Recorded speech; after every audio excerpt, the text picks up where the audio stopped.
Hola amigos, les doy la bienvenida a esta nueva entrevista. Soy María Olivia Goncalves, directora de Grupo Sinapsis, y el día de hoy nos va a estar acompañando desde Argentina el psicólogo Raúl Berreta.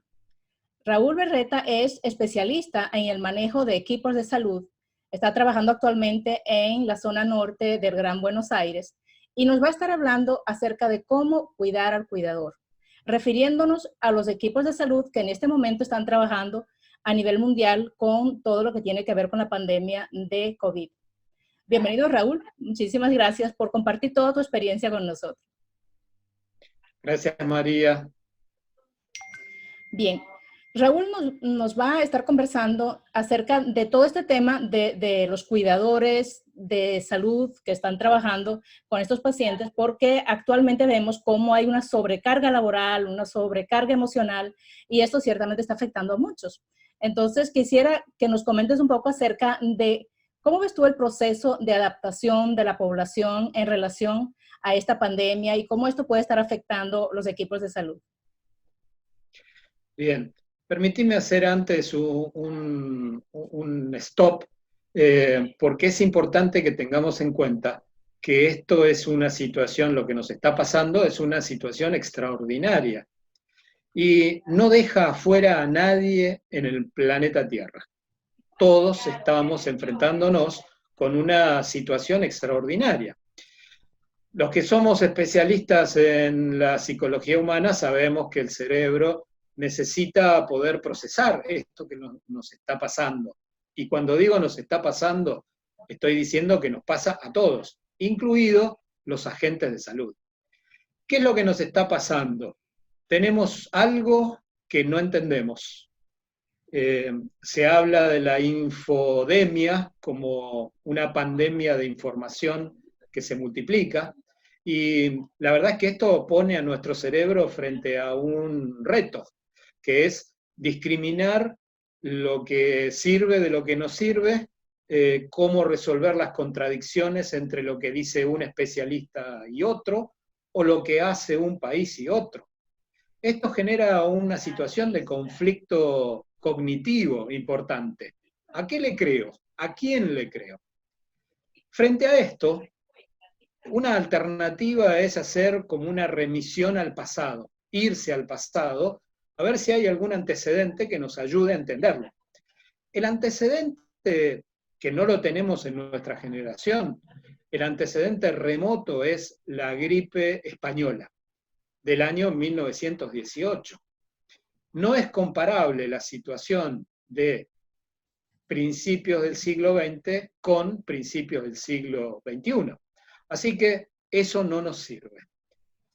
Como no nos sirve remitirnos a experiencias pasadas y como en el presente no tenemos nada de dónde asirnos, buscamos una metáfora, algo que nos ayude más o menos a acercarnos al fenómeno. Y la metáfora que está dando vueltas y que tiene mucho rating es la metáfora de la guerra. Se nos dice, entendamos esto como una guerra contra un enemigo invisible. Y la verdad es que yo me resisto a utilizar esta metáfora, porque esta metáfora de la guerra habilita a usar criterios de guerra, a usar una línea de argumentación para nuestro cerebro, para nuestra comprensión, una línea de argumentación propia de tiempos de guerra. Y el problema serio es que la guerra habilita a pensar que hay daños colaterales que son inevitables. Y yo me resisto a que el criterio de guerra sea el criterio que nos ayude a entender y a comportarnos en esta situación. Ahora, claro, por supuesto que al tener un concepto de ver esta situación como una situación de guerra, tiene implicaciones en la forma como la gente interpreta todo lo que es el abordaje de esta enfermedad. La manera como se manejan los servicios de salud, la manera como yo enfrento, como yo me protejo aislándome, porque de alguna manera el enemigo está afuera y en cualquier momento puede atacarme. ¿Cómo crees tú que pudiera esto ir impactando en lo que es la evolución del cuidado que tiene que tomar la gente en relación a la enfermedad? Parece muy efectivo para conseguir la única vacuna disponible ahora, que es la vacuna del aislamiento y de la cuarentena. Pero nunca el miedo fue una herramienta eficaz en el largo plazo. Porque en definitiva, ¿qué es lo que sucede en una guerra? Terminó el bombardeo y uno piensa que ya está, que se terminó, que el teatro de operaciones va a ir a otro lado. Y si bien en lo inmediato parece ser efectivo, en el largo plazo, y esta pandemia nos va a poner en una situación de largo plazo, porque hasta que encontremos la vacuna o un tratamiento, una terapéutica eficaz, esto nos va a asumir en meses, no quiero decir año, pero tal vez un año, hasta que podamos neutralizar esto. Y no me parece que sea efectivo esto de remitir a la guerra como la metáfora más eficaz para luchar con la pandemia. ¿Y por qué? Porque hay consecuencias en los equipos de salud. Tener esta metáfora a mano para explicarnos lo que está pasando tiene consecuencias en los equipos de salud. Sí, el caso es que estamos viendo que los equipos de salud se están agotando. Hay una carga tan importante que hay un agotamiento y lo que viene por delante requiere de mucho de esta capacidad de respuesta que vemos que poco a poco se va a ir mermando. ¿Qué dirías tú en relación a esto? Sigo tal vez poniendo el énfasis en que la metáfora no es útil. En una guerra, los generales no van al frente de batalla, pero no por una cuestión de privilegio, sino porque los generales son los que saben de estrategias, los generales saben de análisis estratégico y de situaciones. Sería cualquier manual de guerra nos diría que nos estamos equivocando si mandáramos a nuestros generales, a los más especializados, a los que están mejor entrenados, si los mandáramos al frente de combate. Y eso es lo que está pasando con los equipos de salud. Estamos agotando el recurso que debería ser el recurso que más deberíamos cuidar, que es el recurso de los especializados. Si miramos Italia, ya hablamos de 50 médicos muertos y hablamos de, creo que, más de 400 agentes de salud, entre médicos, enfermeras, camilleros, etcétera, etcétera, que están contagiados y que están en diferentes estadios de la infección. Con lo cual estamos hablando de que nos quedamos en Italia con 500 soldados menos. No me parece útil entonces esta metáfora porque analogamos a los agentes médicos como un recurso. Le damos la etiqueta, le ponemos la etiqueta de recursos médicos. Y yo me resisto a esto porque creo que esa etiqueta no corresponde. Deberíamos etiquetarlos como personas. Personas con un entrenamiento, personas con una habilitación profesional, personas con una experiencia, pero no podemos no estar conscientes de que estamos hablando de personas y no de recursos. Sí, y es bastante interesante también que cuando estas personas terminan su turno, terminan su guardia, tienen que pasar por todo lo que los demás están atravesando, que es tratar de regresar a sus hogares, tratar de conseguir los recursos para su familia y tratar también de abordar la situación en su hogar. O sea que realmente esto de alguna forma nos está involucrando a todos. Es cierto, es cierto. Uno puede pedirle a una máquina que trabaje 24 horas y que produzca durante 24 horas, nos conseguimos a personal de mantenimiento que le ponga un poquito de aceite o lo cuide un poco a la máquina, y ninguno de nosotros siente ningún reproche moral por pedirle a la máquina que trabaje 24 horas sin descanso. Pero deberíamos sentir un reproche moral por pedirle a los agentes de salud que se agoten, que trabajen 18 horas en un constante, en un campo de constante exigencia. Yo no estoy percibiendo que haya este reproche moral y que estemos pensando en alternativas para poder cuidar al que cuida.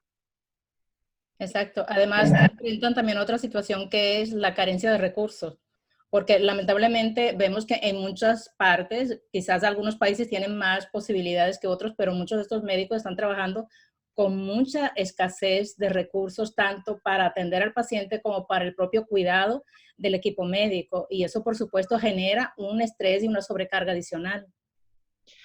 Me das la oportunidad de poder ir un poco al centro de lo que yo quiero decir. Hay un bien que hoy lo estamos buscando y que es común a todos, que es el bien de la salud. Y hay prestadores de ese bien de la salud, que son los agentes sanitarios, pero lo que no tenemos que olvidarnos es que es un bien común, que le corresponde tanto que nos corresponde como personas ese bien común. Y ese bien común, que es la salud, también le cabe a los agentes de salud. Tienen esta doble condición, son dadores de ese bien que es la salud, pero además son acreedores de ese bien que es la salud. Esta metáfora de la guerra por ahí nos hace olvidar esto y nos lleva a entender que bueno, que alguien tiene que luchar por nosotros y que bueno, ellos aceptaron la profesión militar, en el caso de la guerra. Bueno, hay militares que se prepararon para morir por la patria. Bueno, si analogamos esto de la metáfora de la guerra, podríamos decir, ustedes los médicos, los psicólogos, los enfermeros, los fisiatras, todos los agentes de salud se prepararon para esto. Ahora es el momento de que ustedes sean llamados al frente de combate. Pero los agentes de salud también somos acreedores de este bien común que es la salud. La dispensamos, pero también la requerimos. Es una doble condición. Sí, además está otra situación que es la frustración que genera el hecho de que observen de que en muchos de los casos las personas no están tomando las medidas de prevención, de cuidado, lo cual aumenta la cantidad de casos y sobrecarga su trabajo y la frustración de ver que no pueden hacer mucho en algunos casos, cuando pudo prevenirse de haberse tomado las medidas correctas, ¿no? Eso, por supuesto, añade un estrés y una sobrecarga al que está trabajando, porque siente que no se está respetando mucho de lo que pudiera haber prevenido que esto llegara a este punto, ¿no? Es cierto, es cierto. Permitime dar un paso atrás y volver, tal vez soy muy insistidor con esto, pero creo que tenemos que ir reemplazando los que podemos divulgar, los que tenemos oportunidad, como la oportunidad que vos me estás dando, tenemos un compromiso de alertar acerca de esto. Estamos en una fase temprana de la pandemia. Creemos que esta es la batalla decisiva, que esta es la madre de todas las batallas. Esto no es Normandía, no es que vamos a ganar la Segunda Guerra Mundial hoy, haciendo la analogía con la guerra, ¿no? Recién estamos en una fase temprana y estamos agotando a los agentes de salud. Están poniendo todo lo que pueden, pero hay limitaciones fisiológicas, orgánicas, psicológicas. Ya estamos en una situación no de estrés, sino en una situación de distrés. ¿Por qué? Porque los recursos para el afrontamiento de las demandas, que son enormes, se están agotando. Los agentes de salud están agotando sus reservas de energía física, energía psíquica, energía social, y creo que este apego a la metáfora de la guerra nos deja al resto en una situación de espectadores. Estamos viendo una batalla y entonces la vemos. Y yo creo que hay que ir modificando y cambiando esto, neutralizar esta metáfora para hablar de lo que hay que hablar, que es el bien común. La salud es un bien común, tanto para nosotros que somos los espectadores de la batalla, como para los que están en la batalla. Y me parece que no hay un cuidado, a ver cómo decirlo, no está en la agenda el cuidar a los que nos cuidan. Exactamente. ¿Y qué sugieres tú? ¿Qué crees tú que pudiera ser una medida que resuelva esta situación? Yo estoy proponiendo, mi propuesta tiene un título sencillo y creo que bastante fácil de implementar. Mi propuesta se llama subsidiariedad. La divido en tres instancias. En una primera instancia, que describir las tareas que un agente de salud hoy está haciendo. Todas sus tareas. Y en la segunda instancia, hacer una criba entre cuáles de esas tareas son críticas y específicas y cuáles de esas tareas pueden delegarse a otros profesionales, pueden delegarse a otras personas con un entrenamiento básico y acelerado. Yo estoy viendo en mi país, estoy viendo a muchos médicos que están horas frente a la pantalla del televisor tratando de responder dudas de la gente. Y yo me pregunto que tal vez eso lo podría hacer un licenciado en comunicación social, lo podría hacer con menos esfuerzo, con más herramientas, con mayor capacidad técnica y profesional. Sin embargo, estamos agotando a un médico que tal vez está en su consulta, en el hospital, y después se le suma esta otra tarea, que bien podría delegársele a otros profesionales o inclusive a otras personas que quieran ofrecerse como voluntarios y que puedan tener las habilidades y las destrezas necesarias para eso. Y la tercera instancia es una instancia más práctica.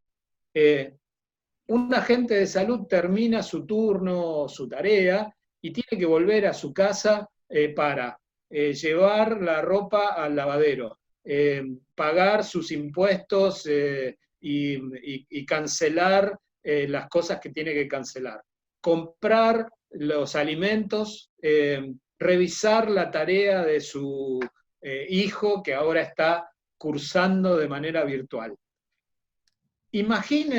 Imaginémonos si hubiera un ejército, no quiero usar esta metáfora, pero si hubiera personas que estén dispuestas a hacer subsidiarias esas tareas. Alguien que se comprometa con ese médico, con esa enfermera, a hacerle las compras, a hacerle la comida, a ayudar a su hijo con la tarea, con las tareas escolares. Me parece que es sencillo de implementar, pero requiere de este cambio de metáfora. No es una guerra, no son recursos médicos, son personas que nos dan, que son los dadores de salud, pero además son acreedores también de la salud que están dando. Exactamente, y esto permitiría al especialista, al médico o al profesional de la salud que una vez que termina su turno pudiera llegar a su casa a descansar y a disfrutar de su familia, sin tener que sobrecargarse con otras actividades que también son su responsabilidad. Y esto es algo que podemos hacer fácilmente, porque es simplemente entender que ellos son personas que se sobrecargan, que tienen una responsabilidad muy grande y que en la medida en que reciben apoyo y ayuda van a estar mucho más aptos para poder continuar con su faena al día siguiente. Ok. Requiere de este cambio de perspectiva. No son recursos, son personas. Los recursos analogados con las máquinas son cosas a las que se les puede pedir 24 horas sin interrupción de producción o de productividad. A una persona no se le puede pedir eso. A una persona no se le puede pedir que afronte exigencias que están por encima de los recursos, no solo de barbijos. Estamos hablando de energía psíquica, de energía física, de músculos, de cosas que son propias de la persona. Una máquina no tiene músculo, una máquina no tiene sentimientos, una máquina no tiene emociones. Y no podemos pedirle eso a los agentes de salud. Tenemos que cuidarlos. Exacto. Y parte de este cuidado también está por abrir los espacios para la ayuda emocional, porque este trabajo indiscutiblemente tiene una carga emocional extremadamente importante y los profesionales necesitan drenar esto. Y para esto es bien importante que se abran los espacios para que ellos reciban el apoyo emocional que necesiten cuando lo necesiten, además de estos otros apoyos a los que se han referido, ¿no? Déjame hacer un aviso sobre el directorio que abrió el grupo Sinapsis, que vos conducís, un directorio de profesionales de la salud mental que están disponibles para esto que vos acabás de mencionar. Yo aliento a los colegas que están en esta situación de estar expuestos a estrés, que hagan uso de este recurso que Sinapsis pone al servicio y que me parece muy oportuno. Hay que usar lo que hay, las herramientas que están disponibles. Y me parece que este directorio es muy útil. Mi recomendación a todos los colegas que están ahora en esta situación de distrés es que hagan uso de estos recursos que están disponibles. Exactamente. La idea precisamente de crear estos recursos es contribuir, llegar a donde están las personas que lo requieren, porque estos especialistas muchas veces están con esta sobrecarga, pero realmente se sienten atrapados porque no tienen ni el tiempo ni la posibilidad de acudir a alguien externo. Aquí, afortunadamente, los recursos online nos dan la oportunidad de poder tener a la mano la posibilidad de una atención. Y gracias por la recomendación.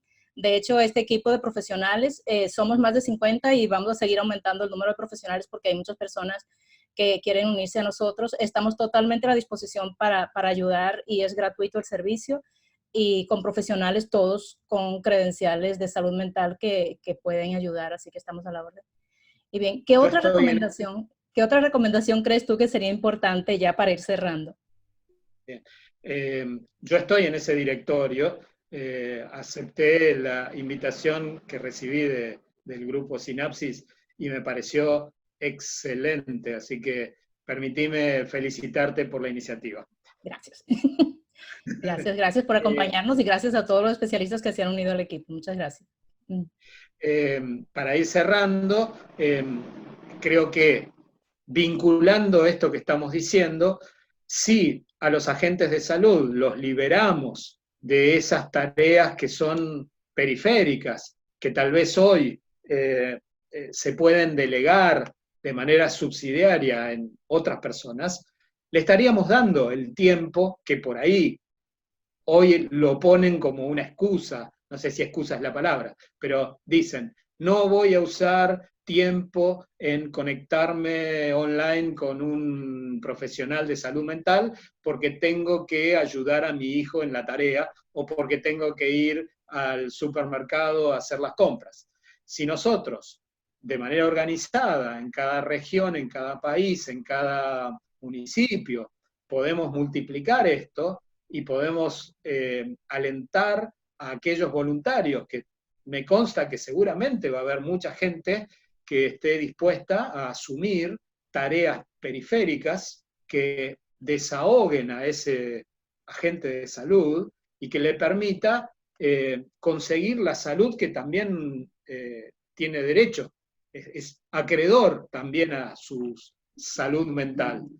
Si podemos lograr, primero, sensibilizarnos con este tema. Segundo, difundirlo. Tercero, advertir acerca de los riesgos de agotar a los agentes de salud en esta fase tan temprana.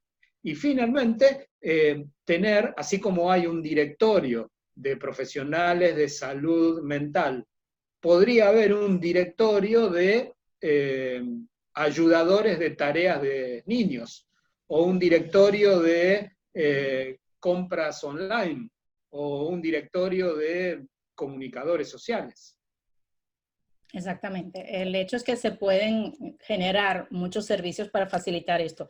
Y creo que con esto ganamos todos, porque si estos profesionales se agotan, se sobrecargan, entran en burnout, muchos de ellos van a estar como de baja, como diríamos, utilizando la metáfora, y son recursos que hacen falta y son personas que hacen falta y son muy importantes dentro de este proceso. Así que bien, es importante tomar en cuenta todas estas medidas que se acaban de recomendar y ojalá realmente podamos, cada quien desde donde está, colaborar con esto. Todos podemos hacer algo. A veces no puedo hacer una determinada actividad porque no está a mi alcance, pero hay muchas otras y la idea es que cada quien se comprometa desde su capacidad de dar respuesta. Así que bien, ya vamos cerrando entonces. Okay. Muchísimas gracias, de verdad. Creo que es una información que puede ser de gran utilidad para todo el servicio de salud, que podemos ser de gran apoyo. Y bueno, no sé si hay algo más que quieras comentar para cerrar. Lo último que querría decir enfáticamente es que esto se puede aplicar en todos los centros. Se puede aplicar en un hospital con la intención de parte del director del hospital de decir, bueno, empecemos a cuidar a los que cuidan y busquemos estas tres instancias, describamos qué es lo que están haciendo en este momento todos nuestros agentes de salud, hagamos una criba, una selección de qué cosas son críticas, imprescindibles que hagan los agentes de salud y qué otras podemos delegar. Y formemos a cuadros de reemplazo profesionales que tal vez con una capacitación mínima estén en condiciones de poder reemplazar estas tareas que los agentes de salud puedan delegar. Creo que esto es en beneficio de todos, como vos decías, y no nos olvidemos de que estamos buscando el bien común, que es la salud. Hoy la salud es el bien que nos es común a todos. Los agentes de salud son dadores de salud, pero también son merecedores de salud. Así es. Bien, muchísimas gracias. Vamos cerrando y nos vemos en la próxima entrevista. Gracias, Raúl. Gracias a todos ustedes por acompañarnos y bueno, continuamos en este camino. Esperamos que realmente seamos de mucha utilidad. Chao. Bien, gracias María. Hasta luego. Adiós, adiós.